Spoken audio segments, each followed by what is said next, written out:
Shukadeva Goswami continued speaking to Maharaja Parikshit. My dear king, sleep is exactly like a python. Those who wander in the forest of material life are always devoured by the python of sleep. Being bitten by this python, they always remain in the darkness of ignorance. They are like dead bodies thrown in a distant forest. Thus, the conditioned souls cannot understand what is going on in life. In the forest of the material world, the conditioned soul is sometimes bitten by envious enemies, which are compared to serpents and other creatures.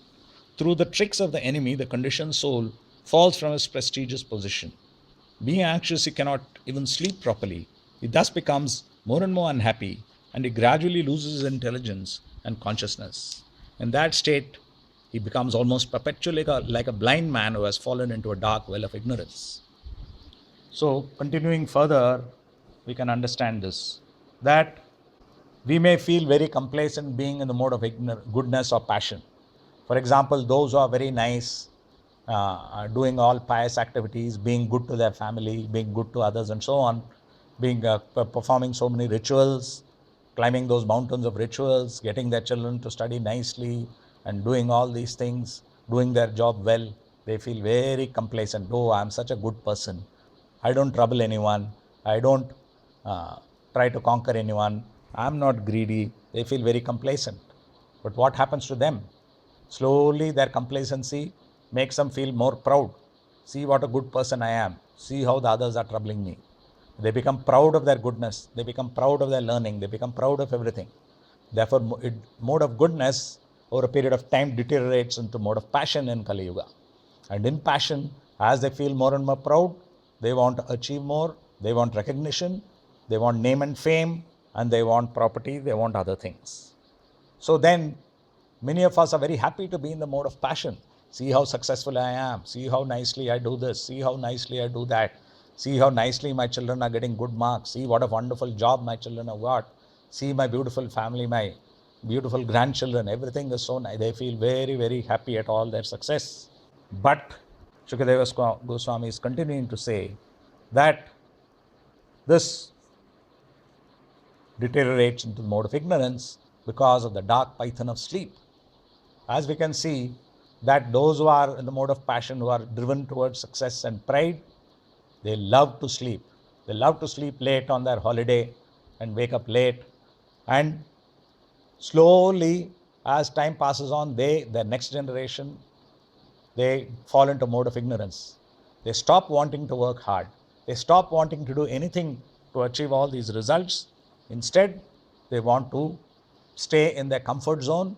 They want, and which is actually the mode of ignorance. They mistake it for mode of goodness. Comfort zone is where you say, oh, this much is enough for me. Then they'll quote Bhagavad Gita that, oh, Krishna said, be satisfied. And actually, the comfort zone is a mode of ignorance where you say, this is all I want because I want to do those other things. I will do this much for Krishna. I will stay in this comfort zone because it is so necessary for me, for the sake of my family, to do all those mode of passion things.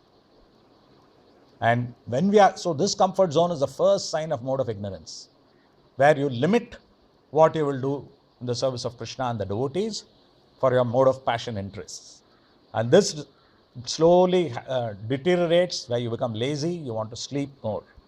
And then Shukadeva Goswami is saying that when we continue like this, then we get bitten by envious enemies.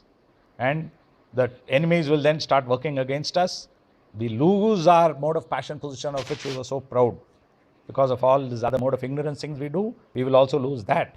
And then we'll be so anxious we cannot even sleep properly. We cannot even stay in the comfort zone. We become more and more unhappy. And then we gradually lose our intelligence. And then we are perpetually become like Rakshasas, or worse than Rakshasas, we become like demons. So this is the fate of us if we try to stay in the mode of goodness. We'll just gradually fall down into this deep well of ignorance. So to avoid that, we must stay far away from these material modes. We must give top priority for us and for our children to serve Krishna with love. If we give priority, our children will bloom, they will blossom, they will be the most intelligent people in the world, and they will achieve anything which they set out to do, provided they keep Krishna at the center. So with this in mind, we should spend our time, we should give our priority for ourselves and for our children, for transcendental loving service to Krishna and his devotees, not just learning things blindly, but to serve, learn how to serve with love. And this will make us and our children extremely successful. And then we will not glide down into mode of goodness, mode of passion, and mode of ignorance. Hare Krishna.